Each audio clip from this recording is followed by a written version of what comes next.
His band just took down Antigua music royalty, and he is not stopping there. Kid Fresh is taking his performances to a whole new level, pushing boundaries most performers wouldn't touch, with one goal in mind: putting Antigua's soca scene on the global map. From comedy to music, Kid Fresh has built himself into a true business performer, content creator, and now a rising force behind the scenes too. Watch till the end and meet the real guy behind the music. What's next, what he's chasing, and why he's betting on himself. Hi, how are you? Thank you for joining us. Thank you for having me. How are you? I'm good, thank you. So all your viewers know you as Kid Fresh. Yes. Tell me who you are and what you do, please. I am Kid Fresh, a government name Chianti Willock. Okay. I am an artist. I am a band owner. I am also a plumber. A lot of people don't know that. Oh. And I'm a comedian, if you want to put that name also. Okay. And I'm just a person that, likes to have fun and be comedic and love music. Yeah. That's me. That's Kid Fresh. How did you first start out? Was it the comedy side that you started, or the music? Actually, I fell in love with social media during school time. Okay.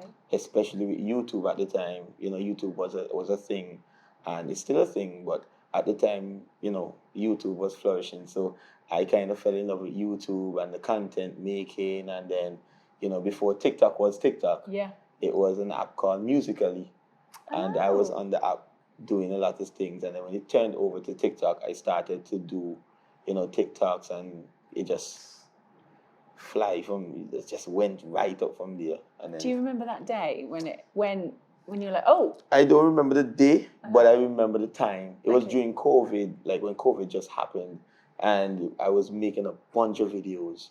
Even before COVID happened, when we were like school and so, I would get up every morning making videos and whatever. And I think the thing that clicked is when I started to make the comedy video imitating my grandmother. It kind of like everybody started to like, so I started leaning into skits and stuff like that. Yeah. And, I went from 5, 10,000, 20,000, 30,000, 40,000 to 50,000 followers in like a couple of weeks. Wow, yeah, that's and then huge. I had millions of followers and a lot of videos, and I was just going. Wow. Yeah. Was it difficult for you to do that kind of first video, because it's always cringy watching yourself, and like it's that what I'm just thinking of people watching and listening. What would you say to someone when they're like trying to do that first video? You just have to do it. You just got to. Yeah, because I was never a camera person, like in front of the camera person. I would act a fool in front of everybody, but not like a camera. And then I don't like to take videos in front of people. Well, that's back then. Yeah. So the first video I did, I was kind of like, it almost looked forced. Right. You understand? But more, when I leaned into it, I more got comfortable and stuff like that. And I would just hide and do the videos because I didn't want anybody to see me do the videos. Now you don't care, do you? Yeah, you just do it. come on. Yeah, absolutely. And so how did you get, you're doing the comedy skits. How did you kind of meet Chiron? Because he's like your partner in crime. I met Chiron from TikTok, actually. Okay. I was posting a video, and then I was scrolling through TikTok, and I saw his video. I didn't think he lived here either. I thought he lived overseas. So, I found one of his videos very funny. So I inboxed him about a collab. And then he started telling me, yeah, he's here, he live here and wherever. And the good thing about it, he actually didn't even live far from me. And I didn't know that. So, oh my God. And then we met up and started to do videos, and from that. Was that partnership, do you think that is what's kind of springboarded you to where you are now? Yeah, I think, to be honest, God do certain things to make certain things happen. Yeah. And at the time when I was doing it alone, it was good. Yeah. But then when I met Karen and everything started we had the similar vision. Yeah. So when we started to do things together, I realized that, hey, this is getting more push than just me alone. Yeah. So I think that I then told him we can work as a team and try to, push for the same thing. And I can't sit here and tell you what happened, but it just happened that we didn't only do content together, it just becomes something more than that. So it's like as he just said, he was in, he's in the band and stuff like that. And I mean, he don't know about music, but he's just around the band long enough to know that. And then now we start to know about music. It just like everything just start falling into place. And it just came from me and him making content one day, dreaming about, things we dreamed about on my front step. We doing it now. Doing it now. Like we've always said, oh, we want to go away and make videos. We went away and made videos. We wanted to do this. We did it. We wanted to, we sat down on my step when he didn't have a visa, got a visa, did school in America, went to meet him, do video. Everything just came into, I can't explain it, but it just came into play. And, it worked out for the best. I think having two of you on the same kind of, having that vision and bouncing ideas off each other's, definitely, partnerships, and also as well more fun. Yeah, doing stuff on your own, having someone you can rely on and bounce ideas. It's just the energy kind of feed off of each other. It's amazing. Tell me about Kaution. Kaution is a band that I don't want to consider it as a jam band. I just want to consider it as a band because I don't want to put a cap on what we can do musically. I don't want to put a limit on it. What's the jam band mean? So jam band is like, Burning Flames, right? Oh, yeah. Did you not just beat them in a competition? Yeah. No. Oh, am I not allowed to say that? No, you're good. It's true. No. I didn't beat them in the competition, but we won Jam Band of the Year. Okay, and so we were up against them. You were up against them. Yeah, for Jam Band of the Year. And they came. And we won. We won Jam Band of the Year. So okay, what should I say? Because I don't no, you're good. I just didn't want. I just didn't want to. How I say it. Yeah, I just didn't want to beat them, think and they that have a street, and you don't have a street. You need a street named after you. No, I'm joking. Yeah, but Burning Flames is considered a jam band. Yes, and they are legendary. Yeah, legendary. So when you won, obviously, and they didn't, how did that make you feel? If I'm to tell you the honest truth, right? Yeah. We sat in the row of seats. Yeah. And the whole band was here, and they called out Burning Flames, and then they called out Kaution, and then when they called out Burning Flames, everybody was like, okay, cool, Burning Flames win. They already won. Yeah. They're the jam band and wherever, because we have not been considering ourselves jam band for a long while after we started. When they then announced and said Kaution, everybody was like, what? Like, what?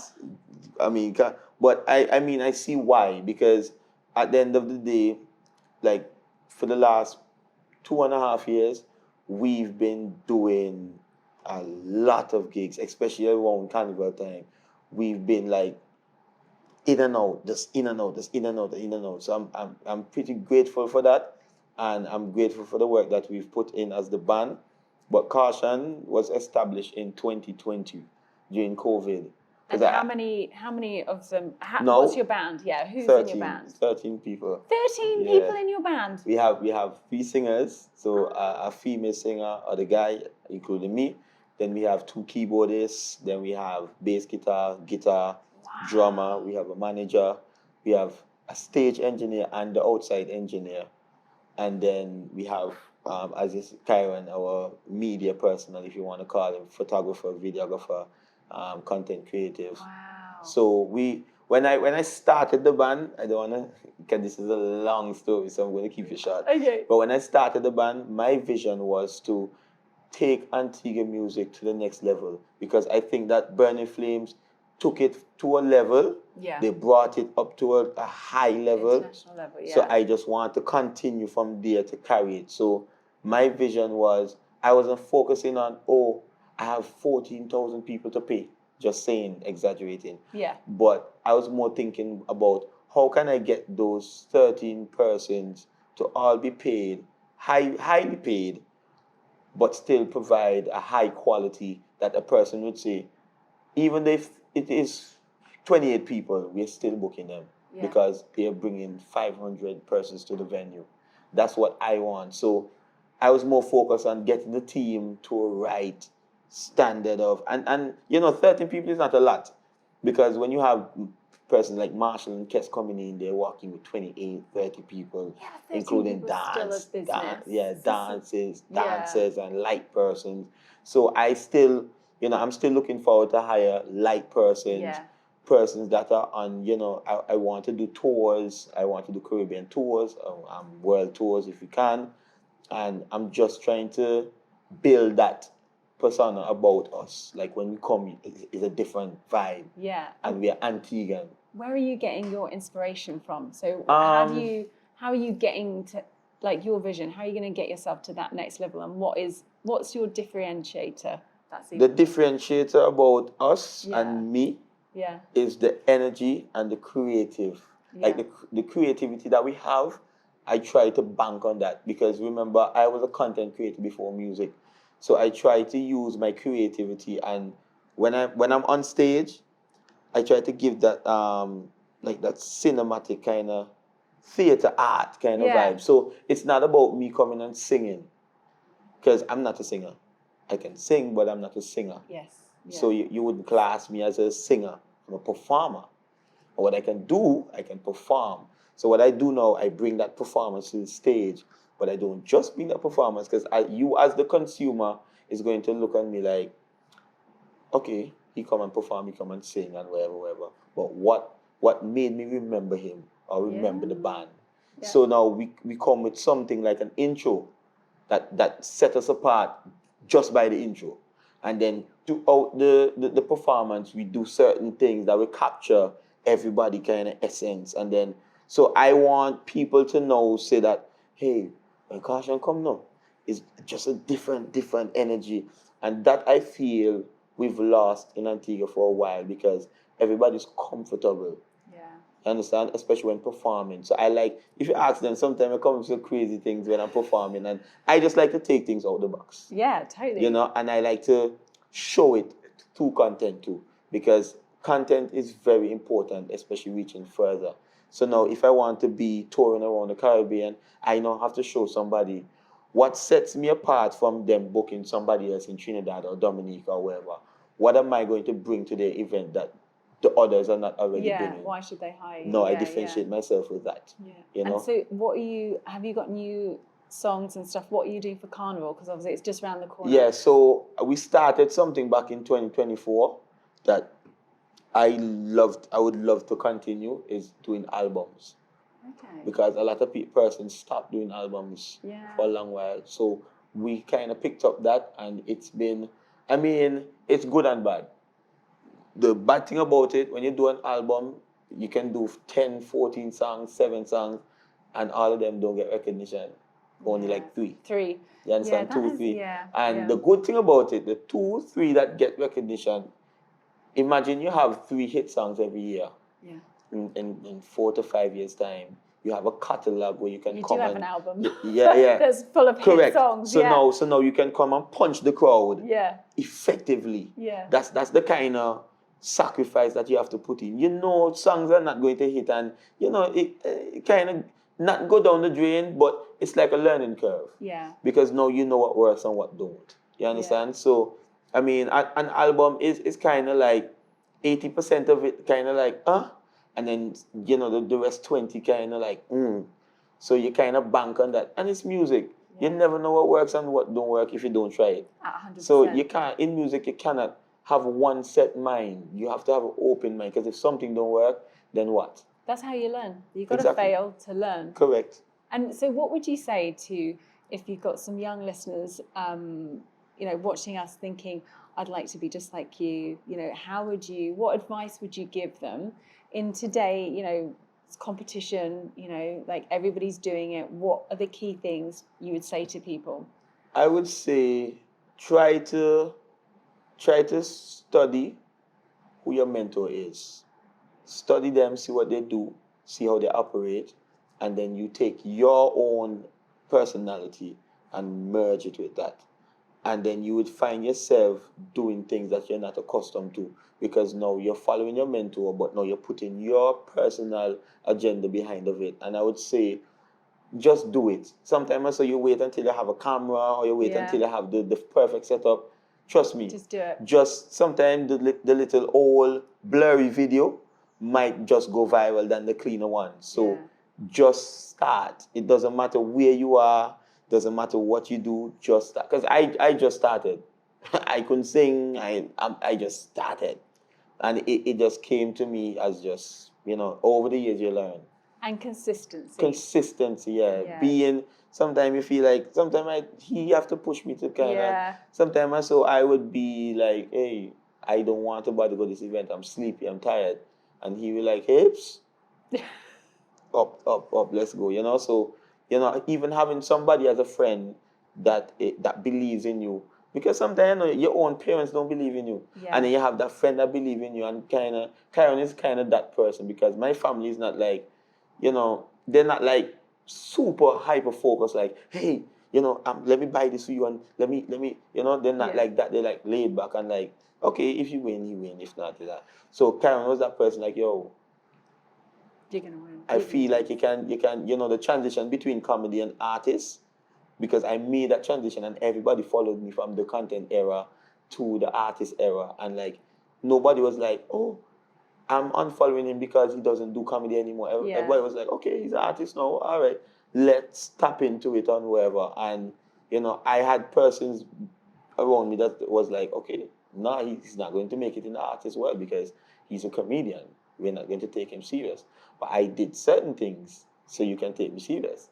So how does that feel when you get that negative feedback? How do you handle that? Sometimes it's discouraging, but sometimes it gives me more energy because now I'm trying to prove you wrong. Yeah. Now I'm trying to prove to you that I can. I've the last 3 years I'm in Soca Monarch. This made the third year I'm in the Soca Monarch competition.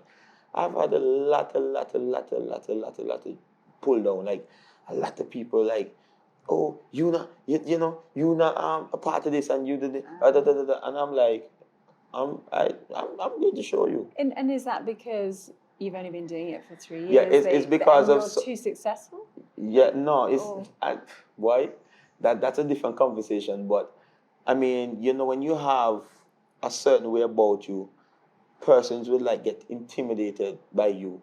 And then certain people outside will get intimidated for their artist. So imagine you're an artist, and then Kid Fresh is coming up, and then Kid Fresh is like, okay, doing this, doing that, doing this, doing that, doing this, doing that, and everybody's talking about me, and they're not really talking about you. Yeah. And then your fans would like, oh, Kid Fresh not all that. Kid Fresh is not wherever, because our artist is, and then the artist itself now kind of feed off of that energy, and he would like, oh, you don't need to be a part of this. But for me, I always like that because number one, I see who persons are, and number two, it gives me a push to prove them that, hey, I can do this. And I always tell them there's room for everybody. There is, and they could collaborate with you. So you could be like, you have a big song this season, and my song is underneath your song. I'm like, I'm pushing you because at the end of the day, if I push you and you get out of Antigua, I get out of Antigua too. It's smart, absolutely. It's like they're going to be looking for more Antiguan artists. So, I mean, we should start to work together as we're starting to do now, unity, and push out of the Caribbean, into the Caribbean and out of the Caribbean. Because I would like to tour Europe as an artist, as a band, as Kaution band and as Kid Fresh, and I'd just like for us to not only release Antiguan music, but soca on a whole. I'd like for it to just, as reggae, as dancehall, as pop, be as popular as that. Who's your inspiration? Marshall Montana is one. Michael Jackson is one. From the entertainment point of view, I love a lot of James Brown. I love, if you realize the person that I'm picking are not, except for Michael Jackson, are not really too much of a singers, but they're performers. I follow a lot of persons that perform. I like to perform. I like to go on stage and give that kind of theatric feeling. So I like that, that flashy dressing, that kind of rock star kind of look, that kind of vibrant energy, because that's who I am. So most of my songs is more upbeat, more than like groove, you understand? So that's me, that's energy. energy always. So where can people see you this carnival? Everywhere. Everywhere. I'm not even joking. I'm everywhere. Amazing. Today I'm at Patrice Roberts show. Yep. Tomorrow I'm at Beach Limers. Thursday I'm at Melting Pot. Sunday I'm at the Breakfast Fete. Yep. In the night I'm at Soca Monarch competition. Monday morning I'm at Juve. Then Tuesday we're on the road. So when I say I'm literally everywhere, I'm everywhere. Is this like the busiest time of year for you? Busiest. Is it? Oh. Busiest. Thank you for coming in on your busiest time of year. Yeah, you're good man. Because right after this, I have to go and deal with preparations for my finals competition coming up. Okay. And obviously we are trying to win. Yes, so of course you're going to win. we have to do everything in our power to. Last year was a bit of a rocky one for me because I didn't get time to prepare because of everything I was doing. I did Calypso. Right. I did Soca Monarch competition, and in between that we had a lot of gigs. I was tired. What is this competition for people that don't know? So it's a Soca Monarch competition. Okay. So we're Soca artists going and they fight for a title basically. Who's the reigning champion? Tian Winter. Okay. So Tian Winter has double crown, groovy and jumpy. So now I'm not in the jumpy section. I'm not in the groovy section. I'm in the jumpy section. Okay. So What do you think your chances are? What? Good. You have that feeling within you that when you feel like, hey, this is it. So last year I didn't have that feeling because I didn't get to do what I wanted to do. Okay. But this year I'm taking a different route, and I'm basically putting from my foot to my head to my foot, from my foot to my head in it. So my chances of winning is very high. Because I am putting in that work. So persons will hear you say, oh, he's just full of himself and he just wants to. No, it's me putting in the work and knowing that, hey, Marshall knew he was going to win the 12th road march because he had the chain with 12 on it before he even win road march. Because he knew the work that he's putting in, it brings him to a higher standard and a higher chance of winning. So I think that, they have songs in there that are more, you'd say you get more crowd reaction than my song. Yeah. But the thing is, I have experience and I have a performance level about me that and then I have a team that works day and night. And Karen is kind of the head of that team too. So we are definitely going into the nook and the crannies to pull off a performance that when the judge see that performance, it's going to be a tight one. Okay. It's going to be a tight one. You know what? Even if, at the end of the day, you've put everything into everything. So you've done the best you could. Yeah. And the rest is up to everybody else. For people out there that think that, you're going to win and you have it in your head and you win and you don't win, don't think okay. that's fine. Yeah. That's fine. Yeah. Don't think that you next time you should be like, oh, I don't think I'm going to win because you never will. Yes. So the winners is that person that just tried one more time. Exactly. No. So 100%. I came second runner up the first time I did it. I came first runner up the second time I did it. And the second time I did it, when I came first runner up, I don't think I put on a performance that I wanted to, but I still came first runner up because I came with my performance that I usually do. Yeah. So now this year, second, first, winner. You got this. I'm trying everything in the books. It's so refreshing talking to you. Thank you. You have such discipline and drive and ambition, and everything that you're saying, you will be extremely successful because you believe in yourself. But you're not only just believing in yourself, you're doing the work to back it up. Mm-hmm. And you know what? If you fail, you just learn. You do it the next time. Mm-hmm. But you're giving it your all.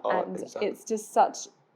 I love meeting people like you that bring it. So really good luck. You are going to win it. And try and get some rest over Carnival. Yeah, I'm definitely. I'm trying. I just left Soundcheck this morning after 4 a.m.